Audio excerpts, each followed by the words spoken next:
Damn it, I thought I was being real fucking smart when I let Lark leave with that other woman. How do I keep fucking these things up? It was obvious that Gina was just distracting me so Lark could head off alone with what was almost certainly Fulvia. Unlike Site 4, documentation on Lark is thorough, and I'm well aware that 2 of her victims are alive in the city, and that one of them is a hunter, and that Gina was a hunter before joining the Templar training program. It's not really a big mystery. When probably Fulvia asked to take Lark away somewhere and see her face, I thought to myself, well, it'll probably be good for both of them to get some closure. It's not like I can't track them halfway across the city. Yet I guess my streak of catastrophically fucking up isn't quite over yet. I hear the sickening blows, the subtle sounds of shattering bone, and I'm instantly in panic mode. Fuck, I knew Lark was contrite, but I didn't think she was let her beat me to death contrite. Watch his eyes, she's suicidal, isn't she? Not in the those stupid things that might get her killed way, but literally suicidal. Fuck, fuck, fuck, I fucked everything up again. She needs help. Follow me and catch the first alley cat you see, I snap at Gina, interrupting whatever it is she's been saying. Bring it with us. That's an order. WHWA? Gina blinks, dumbfounded. Have you never heard of a fucking order, trainee? I bark, already breaking into a sprint. Now. I focus on cycling power through my legs, per my enhancer training, as Gina sputters slightly before running after me. We're not that far out, I've made sure of it. It'll take me 30 seconds to reach Fulvia and Lark, tops. But 30 seconds is a long time to have your face beaten in, and every couple steps a sickening crack in my ears reminds me of that fact. Stop, I hear Lark plead. Stop. Her attacker doesn't. Rage starts to drown out my guilt, pushing me a little faster. Fulvia, I don't want to fight back. She yells. If I'm hurt too much, I'll lose control. Then do it. Fulvia screams. Bite me, you fucking freak. Give them a reason to put you down. Oh, no. No, no, no, this is all my fault. I misread Fulvia so hard. Damn it, I'm not a fucking mind reader. I shouldn't. No. No, I'm still sure she didn't have any murderous intent. This is a spur-of-the-moment thing, isn't it? One that I allowed to happen because I let a victim and her abuser in the same room, without supervision, like a fucking moron. I told them I wasn't cut out for leadership. No time for self-pity, though. I have to fix as much as I can. I make it to the abandoned home they're hiding inside, one of the many that still hasn't gotten fixed from the perception event 2 years ago. I boot down the door, shouting at them to stop, but of course they don't. The stench of Vrithitsa blood and human fury mixes like acid in my nostrils, and I'm instantly reminded of the last time I fought a Vrithitsa, the way my senses seized control of my brain at exactly the wrong moment and nearly got me killed. Sure enough, Lark has a wild, feral look in her eyes, and I fear the worst. To most people, her blood would probably be difficult to distinguish from her skin beyond the slightly glossier color, but my eyes easily make out the difference, and that's a lot of blood. On top of her head injuries, there's no way Lark is in a lucid state of mind. So it's horrible, but not terribly surprising, when she bites off Fulvia's hand just before I can reach the two of them. What's surprising is that Fulvia just rears up for another punch with that arm, the sheer teary-eyed fury on her face making it clear she's completely lost her senses. Not even the pain can snap her out of whatever she's going through right now. Or perhaps it's the pain that put her there. Doesn't matter. I'm there, and using all the momentum from my run and all the enhanced strength I can muster, I grab her under the armpits and throw her as far off of Lark as I can, sending her careening to the other side of the room. Unfortunately, Lark doesn't seem quite done, and I'm suddenly the closest meal option. Maybe I shouldn't call her Lark. The frenzied, bloodied beast twisting to lunge at me is not the polite, heartbreakingly depressed young girl I've been tasked to watch over. This is just a frightened, hungry animal, fighting for its life. In the instant before she tries to devour me alive, however, I found myself staring intently at her face. From the moment I first saw her, I found myself liking Lark's face. Human skin is disgusting for countless reasons, but the foremost problem is sweat glands. I absolutely despise sweat glands, the little holes that cough and vomit up foul-smelling fluid all over a person's body. Lark has a few sweat glands dotted here and there, but best I can tell they seem to be disappearing, sealing up and removing themselves from her body. Her face has none left, though, meaning all the water on it is clearly from her tears. She swallows most of Fulvia's hand, lips curling up in a red-stained grin before turning on me. Though while her mouth is smiling, her eyes are wet with terror. I watch, in those slow moments where my life is in danger and my senses snap to even more horribly precise extremes, as her tear ducts pour yet more fluid out as her injuries rapidly stitch themselves together. She's not crying from the pain. She's still in there. Cool, I guess I might survive this. The eternal moment passes, and the Vrithitso lunges at me, jaws open wide. I don't have a single fucking chance of dodging Lark for more than a second or two, so I don't bother. Praying to the Watcher, I do what I know her instincts will be all too happy to allow. I shove my hand right at her mouth, burying my arm as deeply into her throat as I'm able. Before my talent manifested, my family had a dog. His name was Boxers and he was the best. We used to play fight all the time, which would often involve him getting a little chumpy. Never enough to really hurt me, since Boxers and I were best friends, but we'd pretty seriously get into it, wrestling in the dirt and absolutely going at each other. The brilliant idea my dumb little brain came up with here is similar to something I used to do in order to win fights with Boxers: push my arm into his mouth on purpose and wedge it deep enough in there to prevent him from biting down. That move always ended in victory for me. Boxers would start gagging and give up immediately whenever I pulled it off. I don't know if Vrithitso can gag, but still. Have you ever stuffed so much in your mouth at once that you physically can't chew anymore? Biting down just becomes impossible because there's too much in the way? Yeah, that's the strategy here.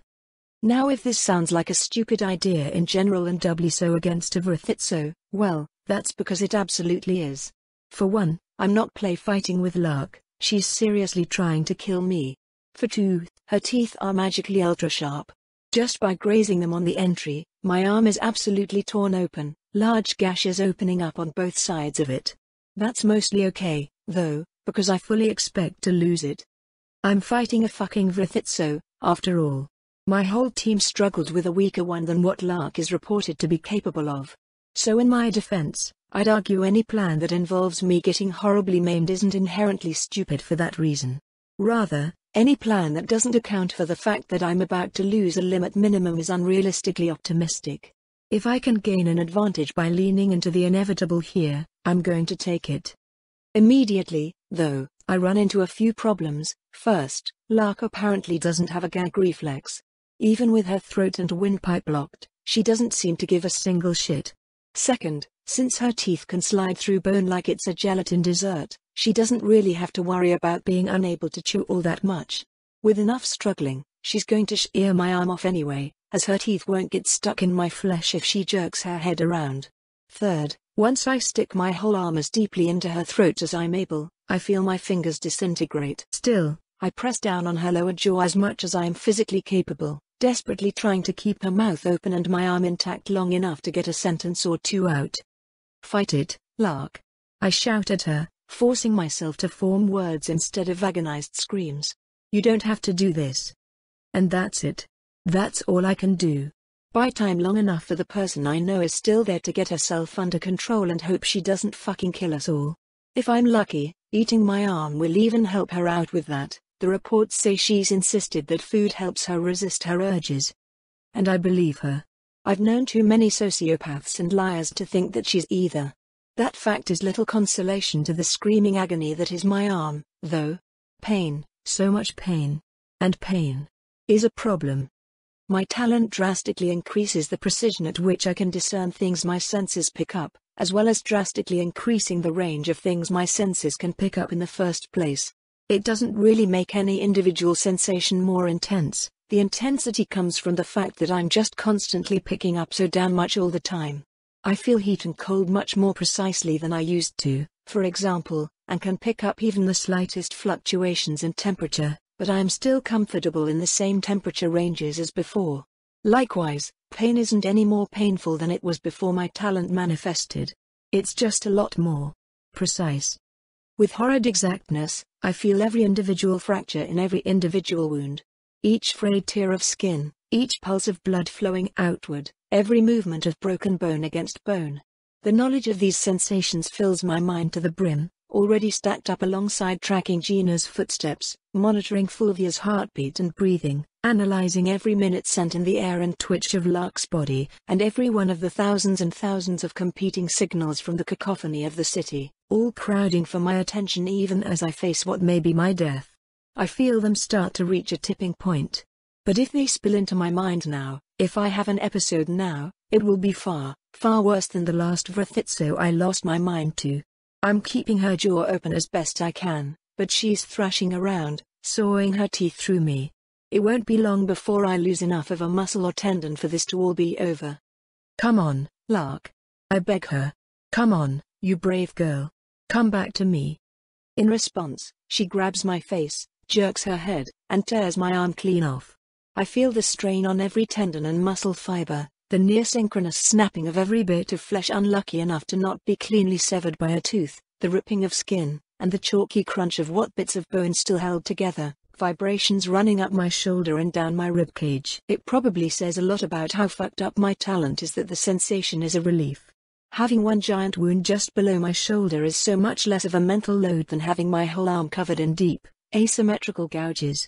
Downside, she's now swallowing the rest of my arm, and crushing my face, and I don't have a grip on her anymore. What's with monstrous, stupidly strong girls and grabbing me by the face, anyway? This is really not something I expected to happen twice. Oh, wait a second, I'm probably bleeding to death. Fuck, what do I do here? I can feel the blood pumping out of my brachial artery. At its current rate I'll probably pass out in the next 15 or 20 seconds, so that has to come first. With my one remaining hand I flash through a simple kineticism spell to pinch the artery shut. Then I start one of the basic biomancy spells I know, trying to tuck my legs up underneath me to get a knee on Lark's neck to keep her on the ground. It doesn't work perfectly, but the more time it takes for her to swallow my arm, the more time I have before I get bitten again. I get we don't know each other that well, but I'm really fucking counting on you to come to your senses here, Lark. The Vrithitso bucks, and if not for the fact that she's still holding on to me I would have been flung clean off. It certainly knocks my knee off of her throat, though, and she swallows most of the rest of my arm in one gulp. Taking in a huge breath for the first time since I stuck it down there in the first place, the monster lets out a horrid wail, half bestial fury and half human despair. Shit, time to sacrifice another limb, I guess. I need my other arm, though. Curling my toes up as much as I can, I stick the tip of my boot in her mouth and let her bite off, her teeth barely missing my foot. Stop talking to it like it's a person. Fulvia demands suddenly. Kill it. Why the fuck are you still here? I shout back at her. Get yourself to a healer. No. She shrieks, and the sound is so horrified and raw that I instinctively glance her way. Fulvia is panicking. Beyond panicking, really. Her mental state is as animalistic as the monster trying to kill me. No healing. She insists. Not until it's dead. I glance at her mangled, bloody hand, finishing up my own one-handed healing spell. Pushing down the distracting influx of sensations as my shoulder starts to knit itself back together, I glance at her mangled stump of a hand. Yep, she's definitely bleeding too much. Well, if you stick around here I'll heal you myself. I snap. Immediately, she and Lark both freeze. Holy shit, thank the Watcher. Lark stops moving. I keep my body tense, but her grip goes limp and her hand leaves my face. With another swallow, all the human flesh she's consumed finally finishes its journey to whatever passes for her stomach. A warring combination of avarice and blank horror spread across her face, slight twitches in her expression filling me with hope. Hey. I say excitedly. Hey. It's okay, Lark. You're okay, you got this. Her eyes squeeze shut, and I carefully get off her as she shakingly rolls to her side, curling up and starting to sob in earnest. Which, on one hand. Poor Lark. On the other hand, I'm missing a hand. Ow fuck. The pain's honestly not so bad, though. If anything, the healing process is a lot more uncomfortable and distracting. That and the lightheadedness. Holy shit, do I need a nap. I'm okay, Lark, I whisper reassuringly, idly finding my free hand scratching behind her ears like I used to do with boxers. Wow, I must be really out of it. I haven't willingly pet an animal since my talent manifested. Not that Lark is an animal, I just... the point is, it's no fun at all to be able to feel every individual hair, every mite and flea, every bit of dirt and gunk the animal hasn't cleaned out. At least I have a glove on, now. I feel like I should be using my hand for something else, though. Oh, shit. I have to heal. My thoughts are cut off when Fulvia tackles me from the side screaming bloody murder, which fucking figures. I'm knocked over, and I try to guard my head from the fall before suddenly remembering that I don't actually have an arm on that side of my body anymore. My head slams into the stone floor, leaving me reeling. And to cap all this shit off, this is the moment that Gina finally picks to enter. Hey, I got the cat, or wait, watcher's tits. Restrain Fulvia. I order her, and to her credit she actually does that. Without even dropping the hungry-looking scraggly alley cat she has in one hand. That's cool. Very cool. Also, I'm getting her ass kicked out of the trainee program for this shit. I lie on the floor for a bit, listening to the choked sobs coming from the girl who just swallowed my arm and trying to figure out how the fuck to salvage this situation. It's my job, after all, to ensure Lark is loyal and fighting fit for whatever it is the top brass want her for. More importantly than that, however, is the fact that I'm responsible for a young girl going off alone with someone dangerous and having her face beaten in. I'm like her guardian now. It's not like she has parents, anyway. Watcher, I'm not qualified for this. Why do these things keep happening? It's not super difficult for Gina to get Fulvia under control, though she does wail and curse when she's forced over to me so I can make sure she doesn't bleed to death. You're welcome, I guess. I get it, she just had an intensely traumatic episode after being reunited with her abuser. I have sympathy for that. But she lost control after confronting that abuser on purpose, going out of her way to be alone with them, and that confers on her some responsibility for going absolutely apeshit. She was clearly not ready for this. Whatever. I've done what I can for her. I just have one more responsibility here. Regretfully picking myself up off the cold stone, I scoot over to Lark. The poor girl is still sobbing in a ball, though I can hear her running her tongue over her teeth as if trying to clean them. Well, trainee, I drawl tiredly, you were wrong. I totally stopped you. She ignores me and continues to cry. That didn't go over well, I guess. I motion Gina to me, instinctively trying to hold my arm out to request the cat. And manually needing to do that with my other arm instead. Fuck, that's surreal. She hands the cat to me, which Gina rendered unconscious somehow. She must have guessed what I wanted it for. You need anything else to eat, Lark? I ask her plainly. She shakes her head no with a rapidness that borders on desperation. Okay, that's fine, I tell her. But I want to double check here, because I know you've said that getting fed enough helps you stay in control, and I think right now you might not be thinking completely straight about whether you should be eating more. So if you can, really give yourself a proper once-over, okay? She draws in a few deep, shaky breaths, giving me an answer about 10 seconds later. I should eat, she admits quietly. I nod, handing the cat over to her. She sits up and takes it gingerly in her hands, staring at it with utter self-loathing for a moment before bringing it up to her mouth.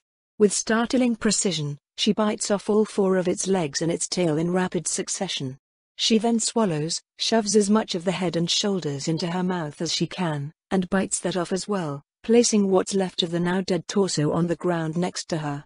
The whole thing takes maybe 2-3 seconds.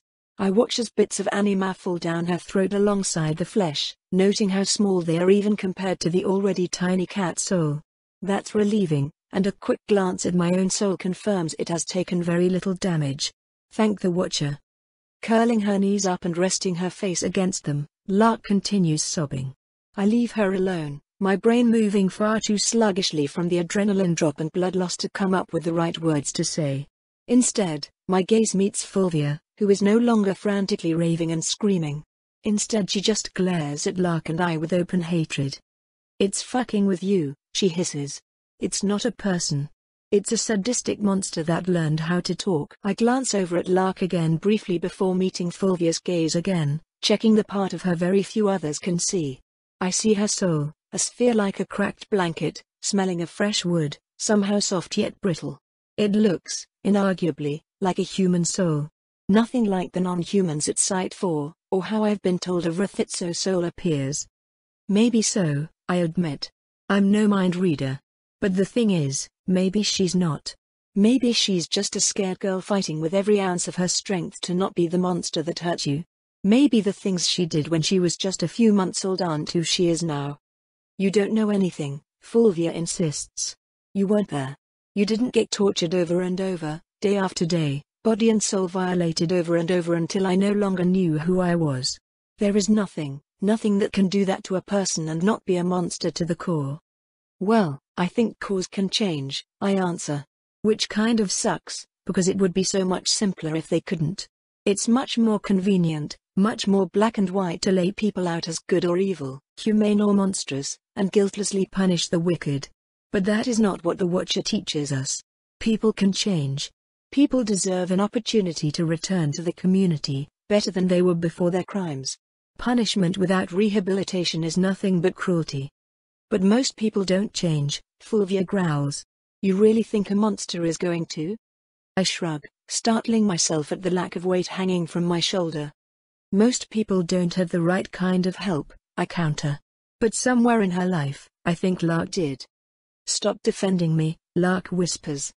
I carefully don't react to that, but inside words twist my intestines into knots. No, I tell her, pouring into the word every ounce of conviction I can muster. She looks up, wet eyes wide with confusion. I bit off your arm, she reminds me. You did indeed do that, I admit, nodding. If only we knew, say, the most powerful biomancer in the country. Any idea how we could get an appointment with her? She stares at me in utter uncomprehension, ears flat against the top of her head. How? How are you so calm? Because I wake up every morning in a more stressful situation than this, and the elation of not slipping back into that during the middle of this confrontation is almost more exciting than the fact that everyone survived.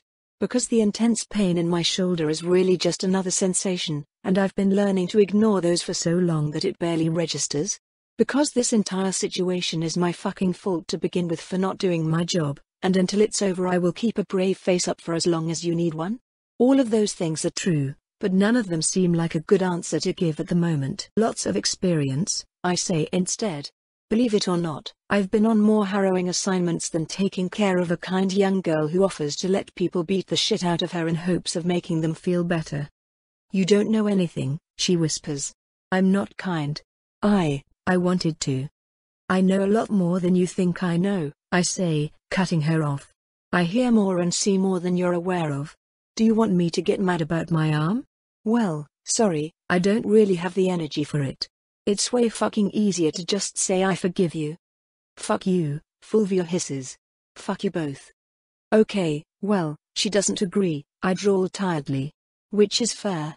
You probably don't deserve forgiveness on that one, but you don't really need it either. I think. Shakily, I try to stand up. Whoa, nope, way too lightheaded for that. I sit back down. Lark, put your helmet back on. Gina, go get more Templars. And a medical professional. Or two. I dunno. I think I'm going to pass out soon. Good night, everybody. I lie down then, because may as well get comfy, right?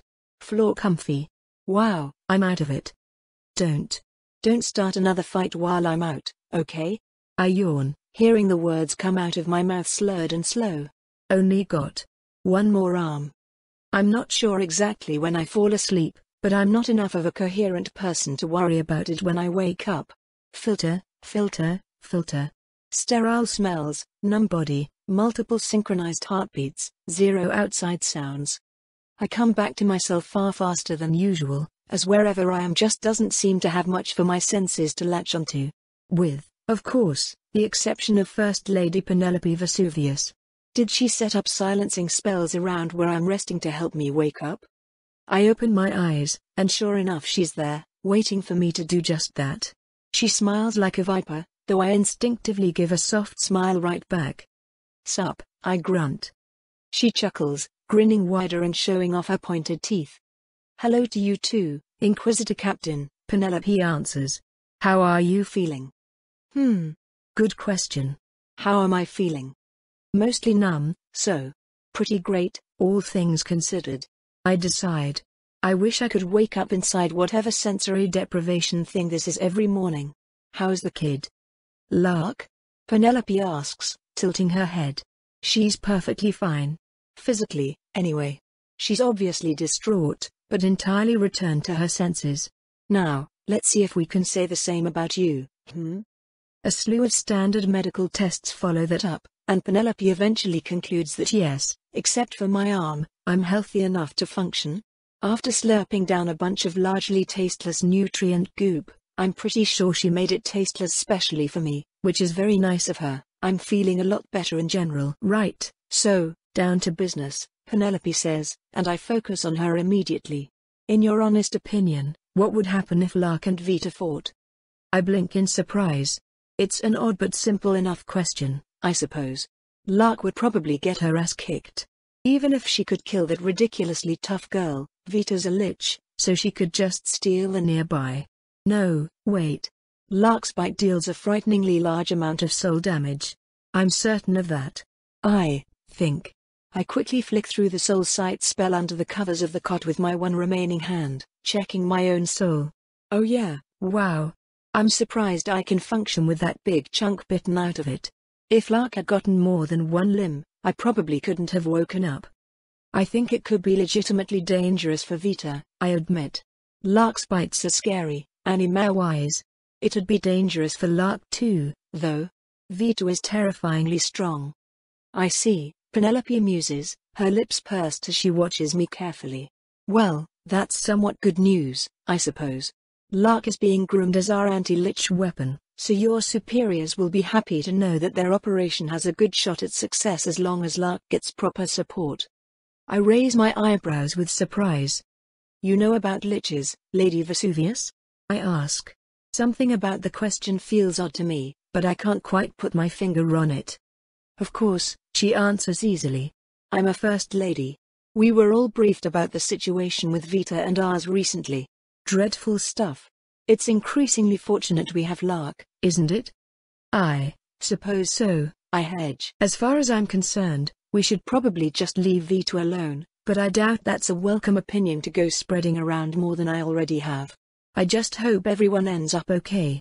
I should go give my debriefing, probably.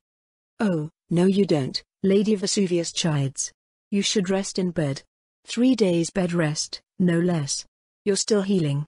It's not like I need 2 arms to report to my superiors, I point out. But don't think I didn't notice your fingers moving under there, Inquisitor. Be honest, how much of your soul is missing right now? I wince. Like, a quarter of it? A fifth? Bed rest, Lady Vesuvius orders. I'm no animancer, but it doesn't take one to know that's not healthy. I'll pass along anything urgent to Templar Command, if you have it. I'll give you my clearance papers if you need to see them. Yes ma'am, I sigh. I'll make sure Lark is taken care of in the meantime, she promises. You did well today, Captain. I don't feel like I did, I admit. I'm responsible for getting Lark into the situation where she was forced to lose control. And you got her back out of it with only minor casualties, Penelope insists. And that is what your superiors are going to see. You just proved Lark isn't a disaster waiting to happen. That she isn't one dropped pin away from a massacre. Even better, you did it while containing the information breach at the cost of your own safety. That's the angle I'll be pushing to those above you, and you've earned the praise you'll get for it. None of that makes me feel better. I sigh, suddenly exhausted once again. Honestly, I almost wish they'd just fire me at this point, I admit. We can't have that I'm afraid, Penelope answers soothingly. You're simply much too useful. I hum a slow song to myself as I move through the upper floor of my home, touching up every last speck of dust. I'm always trying to keep busy, but unfortunately there's just not much cleaning to do when the house is empty.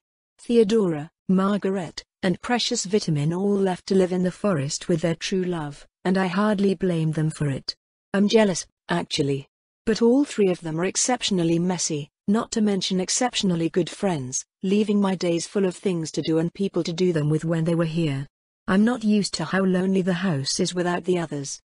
Thankfully, I don't have to wallow in the emptiness for long as a chime sounds throughout the house, alerting me that my lady will be home in approximately 15 minutes. Yay! I burst into action, rushing down to the kitchen to start a meal and a pot of tea, noting every imperfection in the house along my path and logging it in my memory to clean up later. With the food and drink started, I quickly take a detour to charge and repair the heating rune for the bath, the impromptu melody of my private performance accelerating into a more and more jubilant tune the closer I know my lady is to arriving. I felt such pride when Theodora declared me a skilled enough metamancer to handle the house's rune system on my own. Being a mage is a far greater accomplishment than anything he could attest to. One last thing to take care of before she gets here, then. I look down at myself, pushing away the instinctive surprise and horror that still takes up unwanted space in my mind after nearly 2 years. They're his memories, his feelings. Not my own. I am Nuga's, the man I was made from is dead, and though his ghost still haunts me it grows weaker by the day. I, personally, love my body. My soft, pale skin, my short stature, my beautiful breasts, my gleaming sapphire eyes, the way my body curves and flows, the thin layer of fat barely hiding the powerful muscles I've been given. These things bring me joy not just because they were perfectly sculpted by my lady, though the simple thought of that makes me squirm with delight, but also because they are quintessentially me. The man in my memory hates them, fears them, and so it is with them I stamp out his last embers. This is a large part of why I dress myself in such revealing ways, even though my lady clearly wants me to stop. The other reason I do it is because she wants me to stop. I quite love seeing her flustered. It's a sinful delight. Anyway, I need to choose an outfit for her arrival, and I find that's best done with the assistance of a mirror. A temporary mirror, obviously. Metal mirrors are expensive and wasteful, especially since I can maintain a person-sized chiromancy mirror using runes on my own. Runes are lovely things, capable of holding and running spells all on their own. Metal is largely useless until it's carved into the shape of a rune, at which point it constantly performs whatever spell it is sculpted to be. Metamancy runes are nearly identical to this, except that unlike metal they both run out of power and degrade. Metal is inherently sturdy and automatically draws in mana by its very nature, but metamancy runes have neither of these advantages. They must have extra mana included as part of their construction which they then burn to perform their effect, and they tend to degrade in just a few days without upkeep from a trained metamancer. So, in essence, while metal can be used by anyone, a metamancer is required to make use of runes. And I am a metamancer. I'm also very sexy, and I take a moment to appreciate that some more in the mirror I made while figuring out how best to taunt my lady with the fact. The problem, ultimately, is that Lady Vesuvius isn't particularly attracted to women in the general case. She's attracted to Vita, and her attraction to me stems from how I was made to look identical to her. Well, minus the extra eyes and the elbow tentacle and the buzz cut and the tangible layer of grime and the complete lack of fashion sense and the inability to express emotion and the permanent resting bitch face. But supposedly, I look just like her. By that reasoning, being maximally seductive would involve fewer comically revealing outfits and more Vita-ness.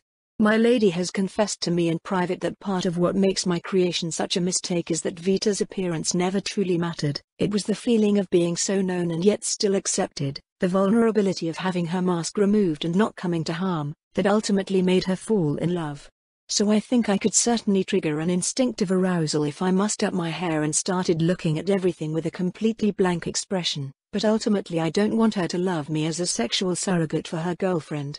I want her to love me as Nugas. I want her to know that being the result of her worst tendencies doesn't mean I'm incapable of accepting her despite them. I'm not just a thing. I'm real. I'm so distracted with these thoughts that I run out of time to actually decide on an outfit, so I settle on some string monstrosity that has so little fabric a nudist would consider it risque. It's not a very exciting choice, but it's a classic. I then head downstairs and finish all the preparations necessary to get everything cooking just before my lady arrives, then go to wait for her just outside our teleportation arrival chamber. I keep the oven mitts on, because the contrast between the heavy, heat-protective fabric and the rest of what I'm wearing highlights the latter, and more importantly, it amuses me greatly. Then, with a rush of energy, she's there. My very little reason for existing. First Lady Vesuvius. Over the time I've known her, she's gradually become taller and more heavy-set, a purposeful decision both to accentuate her voluptuousness and give her more space with which to add customized organs into her body. As usual, her outfit is a fashionable mutation of militaristic dress style, Light armor fitted over her body in ways that sacrifice slight amounts of practicality here and there but still provide ample protection. Lady Vesuvius is a noble of action, after all, and her outfit is carefully crafted to support that image. Her golden eyes flick towards me immediately, their jagged, vertical pupils shrinking slightly to accommodate the change in lighting. "Welcome home, Lady Vesuvius," I greet her warmly, unable and unwilling to hide the smile on my face. "Nugas," she nods tiredly, stepping towards and then past me. Her pace implies urgency. Her expression is distracted. She's caught up in thinking about a problem, so there's only 2 places she's likely to go and she's headed the wrong way for the bath. "Shall I take your tea to the study, my lady?" I ask.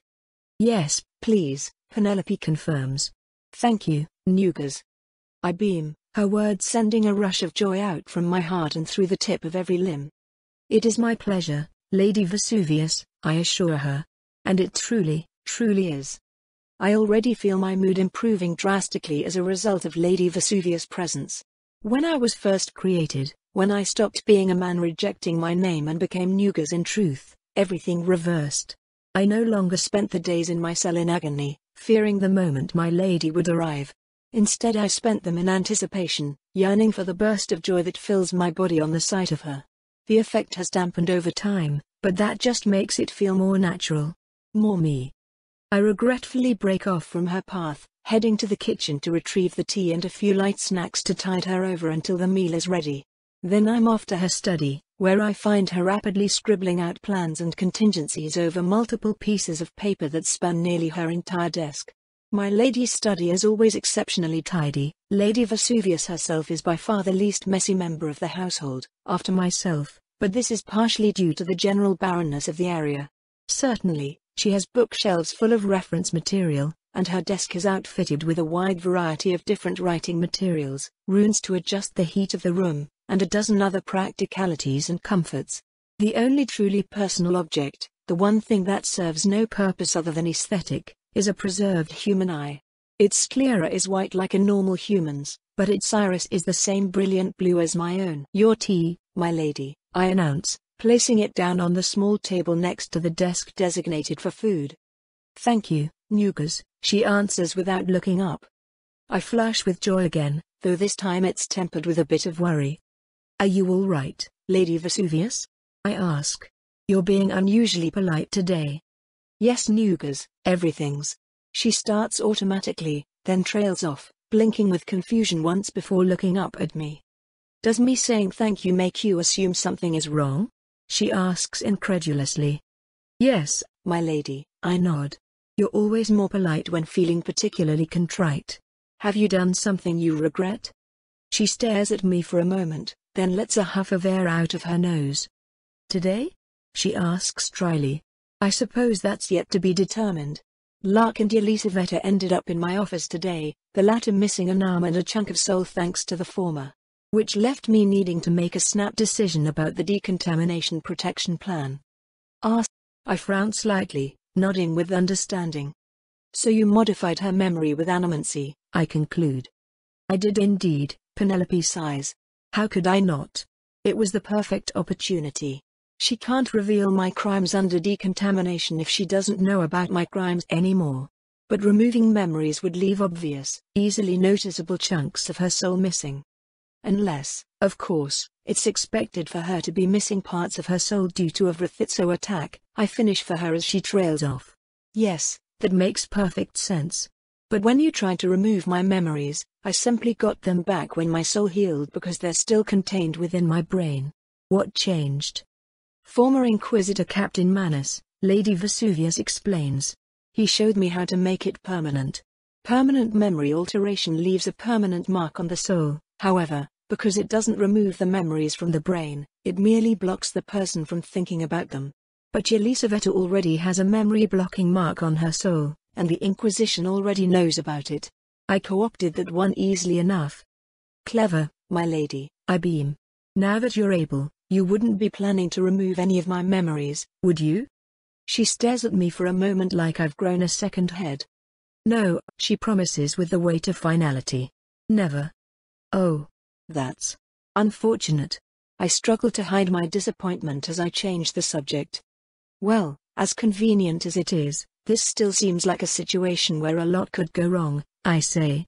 It relies a bit too much on the incompetency of your enemies, and enemies are always at their most competent when you're relying on them to not be. Yes, Lady Vesuvius grumbles. I know. Which is why I'm here, working out possibilities and contingencies. I didn't have a lot of time to make the decision, but an imperfect solution to the likelihood of decontamination during what is basically the second hour's crisis is better than no solution. I nod agreeably, waiting to see if she'll continue without prompting. She doesn't, though, burying her nose back in her work. Normally, that would be my cue to leave, but at this point I have to admit to myself that she won't open up to me if I'm just polite and patient. I have to be the one pushing forward. So what part of that makes you regretful, Lady Vesuvius? I ask. She looks up again, clearly a bit surprised. Good. See me as more than your expectations, my lady. Please. She doesn't respond at first, going back to her work, but her expression remains changed. She's thinking about it. So, I wait. Eventually, she does speak. My goals are good, she says softly. I don't just believe that, I know that. I want to allow people to live as long as they want, in whatever body they choose, free from sickness and age. I want this country to be a beacon of progress, free from the incompetent, greedy hands that drag it downwards. My goals are good. But I'm not. She stops writing again, looking up at me. I will hurt as many people as I have to in order to make these dreams a reality. And for anyone else that would require an intense conviction, a zealotry, but I don't have that. I'm just incapable of feeling empathy for my victims in a normal way. So what if? What if the real reason I'm doing this isn't because it's good at all? What if it's just a larger scale version of you? I sit down in the chair across from her desk, crossing my legs and puffing out my chest a little. Not for any real reason, it's just a habit I've developed for getting her attention. Well, my lady, I'd certainly prefer you not transform vast swaths of Vulca into biological copies of your girlfriend, if that's what you mean. I know that's not what she means. She gives me an annoyed look, to which I respond with a bright smile. I mean in the sense that I'm doing it to feel productive and beneficial for society, when in actuality it's just an excuse for me to indulge my worst impulses. I don't know how to tell the difference anymore. Or I suppose I never did, I just thought I did. Which means I probably shouldn't be in charge of any of this. But at the same time, I still believe it needs doing and I don't trust anyone else to do it. I nod slowly. Is this about Penta? I ask. She flinches. Watches eyes. You're feeling blunt today. Yes, it's about Penta. It's about everything else too, but yes. That shook me. I was looking forward to torturing her for so long. That's what made me willing to see her revived again in the first place. But it just... well, it was fun, but She shakes her head. I don't know why I'm telling any of this to you, she sighs. You'll just agree with me whenever you think I want you to and disagree whenever you think I don't. I hold back my urge to flinch, but the words cut deep. How could she have made me herself and yet still not understand? I'm not like that. Perhaps I was, once. But I've grown. Lady Vesuvius, you think too little of yourself, I chide. You made me loyal, certainly. But you did not make me stupid. I love you. I exist for you. And I will gladly say things you don't want to hear if doing so would serve you best. She gives me a calculating stare, the kind that peels me apart and makes my heart try to burst from my chest. You can do that, can't you? She eventually concludes. You've been doing it. Why didn't I notice? You don't enjoy paying me much mind, Lady Vesuvius, I say. You prefer to reap the benefits of my presence without acknowledging me. Which? Well, I don't always mind. There's a simple satisfaction of bringing joy to my lady without even being noticed. Making sure that everything is in its proper place, improving her life with so many small details she never notices them. I just love her so much. How could I not take pride in that? But I'm greedy. I want more. So I have to change. I have to be the type of person she wants, and that's not just a sycophant. A bit of independence is required to serve her better. I know this. I've seen it. I always pay very, very close attention to what my lady does. She sighs, glowering half-heartedly. Well then, she grumbles, are there any other insights into my character you'd like to share at this juncture? Altering Elisaveta's memories prevents a major problem in the short term, I conclude. But in the long term, the Inquisition is very likely to discover it. It is, as you said, the second DARS crisis. Bans on certain animancy research topics are likely to be lifted, and Jalisa will want to get her memories back, no matter how traumatic. I agree, Lady Vesuvius sighs. It's a solution that will likely only last a few months. At minimum, foul play will be suspected whenever it's discovered that Larkspites can't deal enough soul damage to create the symptoms Elisaveta will show. So to that end, well, there is a single step forward that solves nearly all of my major problems at once, including this one. It's just, well, frighteningly desirable. And what's that? She licks her lips idly, then looks me in the eye, failing to suppress a small smile. Well, frankly, I can't help but think it's past time that I kill. Before I can respond, a chime sounds out through the home, indicating that someone else has appeared in the teleportation arrival chamber. Well, would you look at that, they're here, Lady Vesuvius mumbles. Not sure if this is great timing or terrible. I stand up and immediately move to receive the guests, glancing back at Lady Vesuvius long enough for her to tell me where to lead them. Dining room, she tells me. Let's get them fed and happy. I nod, hurriedly, but not ignobly, heading back to the arrival chamber to meet two people I privately wish would just break up. Unfortunately, that doesn't seem very likely. Hello, Sky, I say with perfect professionalism. Hello, Capita, I continue with much more genuine warmth. The pair of them, which in some ways is a trio, but still only contains two people, need to wait politely for me, so I'm pleased to find them still in the middle of the chamber. Sky hovers with a bored expression on his face, though his eyes flick around my body as if trying to remove what little clothing I'm actually wearing. For his part he wears his usual satire of noble clothes, an expensive, likely stolen suit with its buttons mostly undone, its collar ruffled, its cuffs unfolded. It's a wretched, purposefully offensive mess.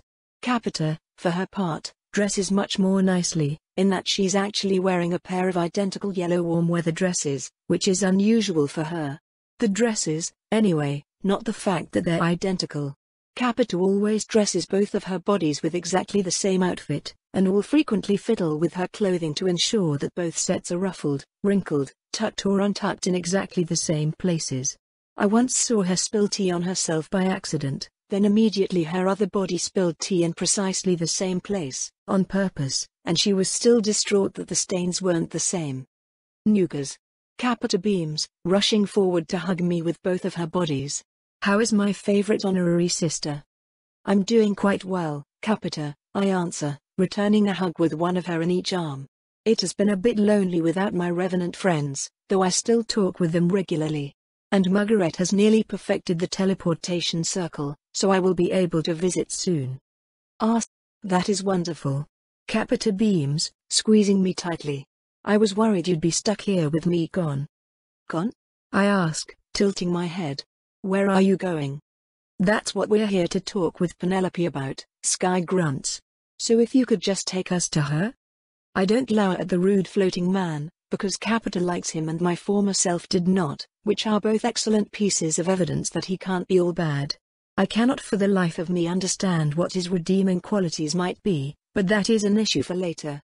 He is, either way, expected by my lady, so I lead him to the dining room without complaint, ignoring his leers. Capita and Sky are here to see you, my lady, I announce, as if she didn't already know that. But her mask is on, now, so there are routines to follow. Welcome. Lady Vesuvius beams, sitting at the head of the table. It's been too long, both of you. Would you like something to eat? To drink? We're just here to tell you that we're leaving Vulca, Sky dismisses. Today. Lady Vesuvius looks shocked, and I for one can't tell if it's fake or not. I certainly am. Wah. Well, if this is to be our final meeting, I have to insist on sending you off properly, Lady Vesuvius stutters. Nugas, would you kindly prepare some Lashura tea? Of course, Lady Vesuvius, I agree, bowing slightly. I also have a duck nearly ready to come out of the oven, if you are interested. Please, would you? My lady coos. You're a doll, Nugas. I give the tiniest, context-appropriate chuckle, and immediately head off to do as I'm told. Which, in this case, means activate the anti-teleportation runes. Lashorati is the code phrase for that. Though I'll also actually make some, because why not? Sky may not be able to tell the difference between Lashora and slow brewed anus, but the tea I made earlier isn't fresh anymore, so I'm not serving it. I still can't believe that thing used to be Dominic, Sky mutters after I'm outside the room, and my whole body freezes. Recognition. Revulsion. Hatred. Fury. That's not my name. That's his name, and he is dead. I'm Nugas. Nugas. He hated my name when Lady Vesuvius gave it to him. It was part of his torture, after all. Nugas is a word, not a name in any traditional sense. It means toys. Playthings. It's a name chosen to dehumanize, to draw out fires of indignance so they could be stomped into despair. Nugas, she would call out to him, her voice dripping with sultry implications. It's time for your treatments, Nugas. You'll be a good little girl, won't you? Oh, how he would scream at first, wail and cry as the first parts of me were formed out of his unworthy flesh. How he bemoaned his dick shriveling away over a tende, never shutting up about it even as the deep, hollow agony of his bones expanding, shrinking, and reshaping themselves caused far more physical pain. How he feared all the ways she might touch his body, up until he realized how much he wanted her to and feared that instead. How he started completely losing hope when he knew she was breaking him, and that I was clawing free from the cracks. And eventually, I ripped him apart. Shaking my head, I start walking again, furious at myself for stopping in the first place. Just the name of a dead man shouldn't cause me this much discomfort after 2 years. Despite its meaning, I like the name Nugas. My lady gave it to me, after all. I just wish she was willing to finish her toy. To remove the last of him from my mind. I want to be rid of him completely. I want to be entirely hers, even in memory. There is nothing I hate more than my memories of hating her. Even if that wasn't ever me. Sky. Capita chides, and I hear the dull thwack of him being lightly smacked. She is not a thing. And that's not her name, Lady Vesuvius adds. I'm far from the room at this point, but my lady designed my senses well. You of all people should know better, Capita continues. Excuse me? Sky growls. Penelope's creepy maid and I are not the same. I have always been a man, I didn't get mind-fucked into it by a horny teenager with sex change magic. Oh, you have a problem with my sex change magic, do you? Lady Vesuvius asks blandly. I can always turn you back, if you like.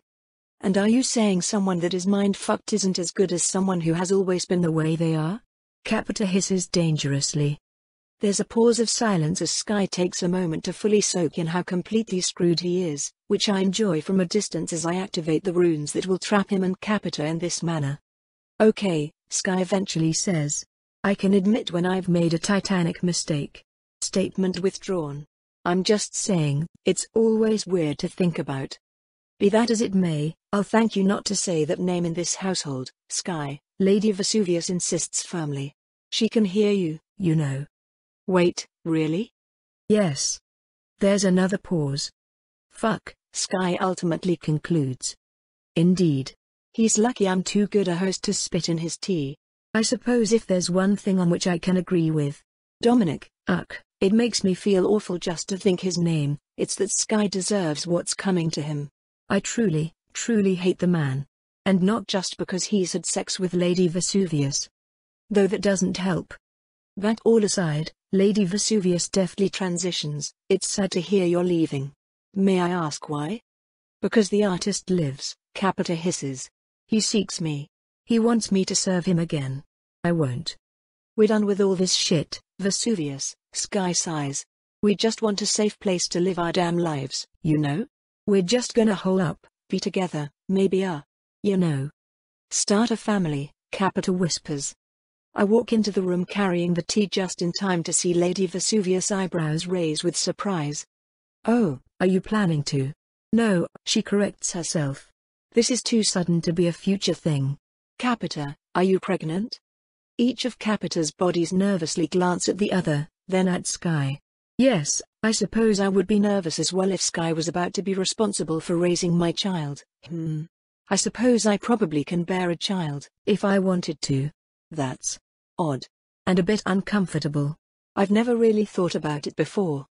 Not that it matters, of course, since I only want to bed my lady.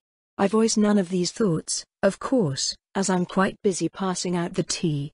We think so, yes, Capito admits hesitantly. We're not sure, but, well, we want to be, so. May I ask which of your bodies? Penelope requests curiously, leaning forward a little. Or is it both? Capito fidgets some more. No. Not both. Repulsion has it. We think. That would be the title of the body with teleport others and chaos implosion talents, when Capito is separate from herself. Likewise, the body that can teleport itself and create a jet of chaotic energy is titled evacuation. Though we use the term sparingly, given how she prefers to simply be Capita. I can certainly relate. Well, that's probably a wise decision, especially if the two of you are planning to live alone, Lady Vesuvius murmurs. One baby is more than enough to handle on its own. Although, you're worried about the differences between your bodies, aren't you? The most obvious visible changes won't start for a while, but if you absolutely need it I can certainly figure out a way to get your other body to match. Though that will be a different sort of discomfort, I suppose. The offer's appreciated, Sky says, nodding at Lady Vesuvius as I leave the room again to get the duck. I think we'll decline for now, but no matter where we end up we're just a quick teleport away, eh? I suppose so, my lady says mildly. Where were you thinking of going? I smile privately to myself as I hear the subtle shift in her tone. Ah, the pleasantries are over. She's going on the attack now. I suspect my lady does not, after all, have any intention of letting Sky and Capita leave her sphere of influence. She hasn't kept them hidden and safe for 2 years in order to allow them to gallivant off somewhere to not obey her every whim. I was thinking Sigulda, Sky answers. I still have contacts there. But Capita wants to make sure we're really far away, so she's been pushing to have us teleport all the way to Baldone. Seems like an unnecessary unknown to me, though. I suppose I'm still a little confused. Lady Vesuvius lies easily. What makes you think ours isn't in Sigulda or Baldone? Skyhope is the only place on the island I can confirm ours isn't. Wouldn't staying here make the most sense? What? Sky asks, surprised. How do you know ours isn't in Skyhope? Because I smuggled Vito inside and had her check, Lady Vesuvius explains. Her range is in miles now. She covered the entire city and the surrounding area. No ours. Besides, if I was ours, Sigulda or Baldone would be my first choice of destination, because of the lack of church presence. Go somewhere without any experience dealing with liches, establish a massive power base with animancy, and maybe come back to take over Vulco in my spare time a decade down the line. The duck is ready, I announce, timing my entrance to the dining room so that Sky and Capito are stuck thinking about my lady's words for a few moments while I serve everyone. When I'm done, I move to stand behind my lady in case she needs me. She normally never reacts to this, of course. Servants are to be known but not seen. Yet to my surprise, she twists her head to look at me directly. Nugas, she says slowly, making my heart beat with excitement. You may serve yourself a plate. If you'd like to sit with us, I mean. I can't help it. I start tearing up a bit as I nod in acceptance. Why yes, my lady. Thank you, my lady. Holy shit, that's sad, Sky mutters under his breath. She can still hear you, Sky, my lady reminds him, and I get to enjoy his embarrassed expression almost as much as being able to sit at the dining room table. Almost. I'm sitting at the table, next to my lady. Because, well, I mean, I didn't want to be presumptuous, but Sky and Capita are all on one end of the long table, so one of the seats next to Lady Vesuvius' seat was open, and it's the most convenient seat to participate in the conversation, so. Staying in Skyhope is still a problem without the artist, Capito eventually says, after everyone has had a while to enjoy my cooking. The church is still here. And I do not wish to be captured again. Never again. It was unpleasant. Well, I suppose that's sensible enough, Lady Vesuvius sighs, dabbing primly at her face with a napkin. I'm just surprised. I didn't think you'd just give up after all the work you've put in. There's a beat of silence during which I have to force myself not to laugh. What do you mean? Sky asks. You know I've always disagreed with your methods, Sky, Lady Vesuvius answers. But I've always agreed with your goal. You know I'm not the kind of noble you spent all that effort slaughtering, don't you? Fishing for compliments already, Vesuvius. Sky drawls. Well, I suppose you're right. You're a good biomancer and you do good things with it. You've proven you actually give a shit about the working class, not to mention the people below the working class. But what of it? You make improvements here and there, but the pigs still get fat. It turns out when you kill the pigs, others will simply come to eat the corpses, my lady responds. You had a purge, but no plan. You can't just kill your way to a better world, there needs to be a follow-up. Where are you going with this? Capita asks. The Inquisition did a number on you, Capita, Lady Vesuvius says. I don't think I've ever seen you this afraid. But what if we could make your problems with them disappear? What if we could do that and seize power from the greedy, and create a safe bastion against ours, all in one fell swoop? Sky and Capita glance at each other. We're looking to avoid conflict, Capita says. Not start it. We have a baby to think about. Do you think the Inquisition is going to stop looking for you just because you're not in Skyhope? Lady Vesuvius asks. Probably not, but it's going to be a lot less of a problem than if we were in Skyhope, Sky grunts. Not if the Inquisition is dead, Lady Vesuvius counters. There's not even a clink of silverware as everyone soaks those words in. I can't continue to be polite and demure under these circumstances. A huge grin splits my face. You want us to fight the entire Inquisition with you? Sky asks incredulously. Oh, please, I don't do fights, my lady dismisses. I do one-sided slaughters. Weren't you just on my ass about the perception event being a slaughter? It was a slaughter for its own sake, Lady Vesuvius snaps. It was destructive, indiscriminate, and most damningly, it was unhelpful. You created a power vacuum and had no plan on how to fill it, so now the fucking Templars are in charge. We're even worse off than we were before. But this will be a surgical strike. The Inquisition and nothing else. When they send their main forces out to deal with Vita, they'll be vulnerable. The three of us can wipe them out in minutes without a High Templar to stop us. Then, with the Second Ars crisis rearing its ugly head, the City Council will have no choice but to establish new legalized animancy divisions. Which, as a First Lady and as one of the most powerful mages in the city, you'll be put in charge of, Sky concludes. You sure they're not going to have that Etna bitch do it instead? Unlikely, and it wouldn't be that terrible of an outcome anyway, my lady explains. Etna is a political ally, and the important thing is establishing the precedent of legalized animancy outside of the church. I'll pull a few favors to get you into the program, Capita, and you'll never have to worry about being a fugitive again. No offense Vesuvius, but I don't like the idea of the nobility having animancy, Sky grunts. Even if you're in charge. It does sound worrisome, I admit, but keep in mind that the vast majority of nobles aren't even mages, let alone skilled enough ones to quickly learn a new form of magic, Lady Vesuvius says soothingly. And besides, a temptation like that is a good way to start weeding out the corrupt and stupid ones. That's all of them, Vesuvius. Wait, really? My lady smirks. Ah, well. I guess I'll just have to run things myself, then. So what do you say? We wipe out the Inquisition, giving you both a taste of sweet revenge and a safe place to live in Skyhope. We replace the Inquisition with a non-religious animancy body that will actually do some watcher-damn research and come up with a way to stop ours once and for all. And we do it all while Vito is distracting the brunt of the Templar forces, giving us plenty of time to teleport around the city and wipe out every Inquisition base here. There will be a few inquisitorial stragglers, but nowhere near enough for the Inquisition as a force to still exist. You won't have to run anymore. You can start a family in peace. There's a bit of hemming and hawing from the couple after that, but my lady quickly starts to convince Sky and Capita of her plan. It seems a bit, well, ambitious to me.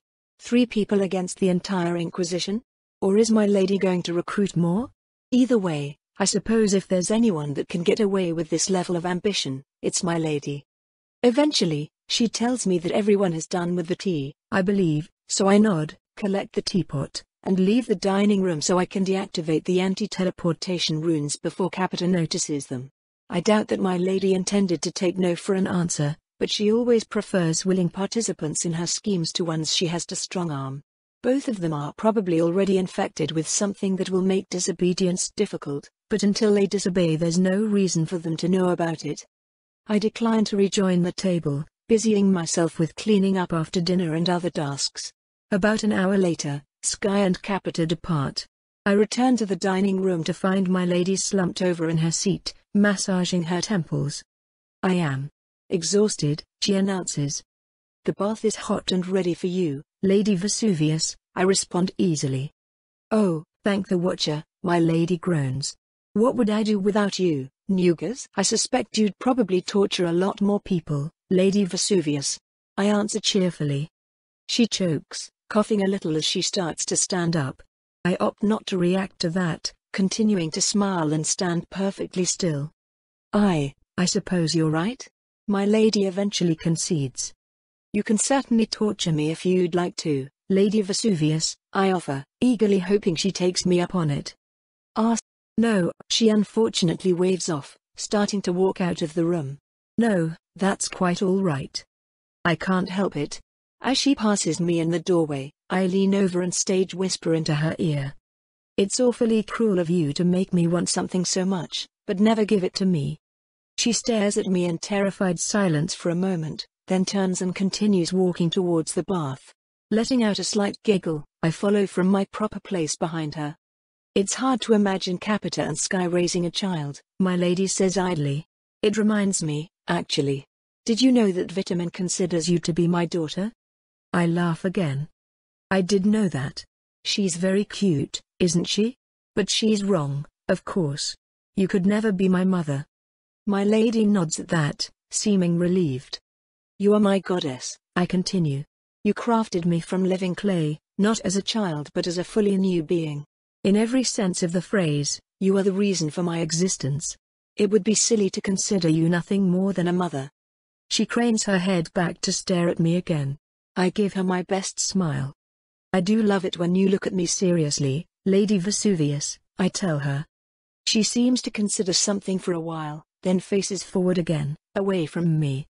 You may call me Penelope, she allows. If you wish. My smile grows wider. Yes, Lady Penelope. We say nothing else as we continue down the hall, but that's okay. It's time for my lady's bath, after all, and I wouldn't miss that for anything.